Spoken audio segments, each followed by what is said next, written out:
बिस्मिल्लाहिर्रहमानिर्रहीम। अस्सलाम वालेकुम वरहमतुल्लाहि वबरकातुहू। जमात नहम के बहुत अहम सवाल आबीती के साथ माय मिक्स प्लेट की वीडियो अपलोड हो रही है। आज मैं आपको दरख्त की आबीती बताऊंगी कि आप कैसे लिखेंगे। जब से आप 3 से 4 आबीतियाँ लिखना सीख जाएंगे तो इंशाल्लाह ताला आपको सारी आबीतियाँ लिखनी आ जाएंगी। शुरू करते हैं दरख्त की आबीती।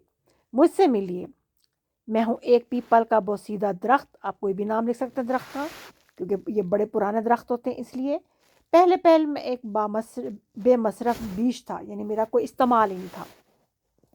एक काश्तकार ने मुझे दुकान से ख़रीदा, ज़मीन में बोया, पानी डाला। किसान के दिन रात मेहनत से मैं तनावर दरख्त बन गई, यानी बड़ा सा। मुसाफिर और मालिक मेरे घने साए तले आराम करते, लोगों को ठंडी हवा देता, बच्चे मेरे साए में बैठकर खेलते। तो मुझे फ़ख्र और तकब्बुर पैदा होने लगा, मुझ में फ़ख्र और तकब्बुर पैदा होने लगा। मैं फलदार दरख्त न होने पर बाकी दरख्तों से कीमती शुमार होने लगा, क्योंकि फलदार दरख्त नहीं काटे जाते और जो दूसरे दरख्त होते हैं उनकी कीमत ज़्यादा होती है, वो उनको पैसे दे के ख़रीदा जा सकता है, उनकी लकड़ी काम आती है।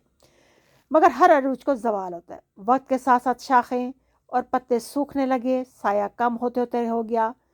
अब मालिक और मुसाफिर दूसरे दरख्तों को अहमियत देने लगे। अपने गुजरे हसीन लम्हों को याद करके मैं खूब रोता। एक दिन मालिक ने मुझे काट कर बेच दिया। मैं बहुत खून के आंसू रोया, मगर मेरी फरियाद कौन सुनता। मुस्तकबिल से लाइल्म और इंजाम से बेखबर मैं एक बढ़ाई के पास अपनी ज़िंदगी के दिन पूरे कर रहा हूँ। वहाँ पे ये भी लिख सकते हैं, काट कर बेच दिया, मुझे बढ़ाई ने ख़रीदा और फिर उसने अपने गोदाम में मुझे डाल दिया। अब मुझे नहीं पता कि अब मेरे साथ क्या होने वाला है, तो ये भी लिख सकते हैं। मुस्तकबिल से लाइल्म और इंजाम से बेखबर मैं एक बढ़ाई के पास अपनी ज़िंदगी के दिन पूरे कर रहा हूँ। मुझ पर लातादाद बड़ी बड़ी लकड़ियों का बोझ रख दिया गया है। मेरा दम घुटने लगा, क्योंकि ये गोदाम मेन स्टोर में पड़ा हुआ है।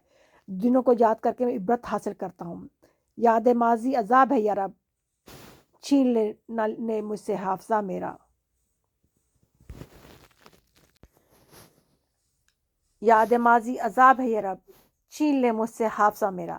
तो आप इसकी एंडिंग जो है ना वो इस तरह भी कर सकते हैं, और साथ साथ यानी वो लिख सकते हैं कि मुझे गोदाम में रख दिया गया, जो जिस अंधेरा था मेरे ऊपर बहुत सी लकड़ियाँ डाल दी गईं और मेरा उससे दम घुटने लगा।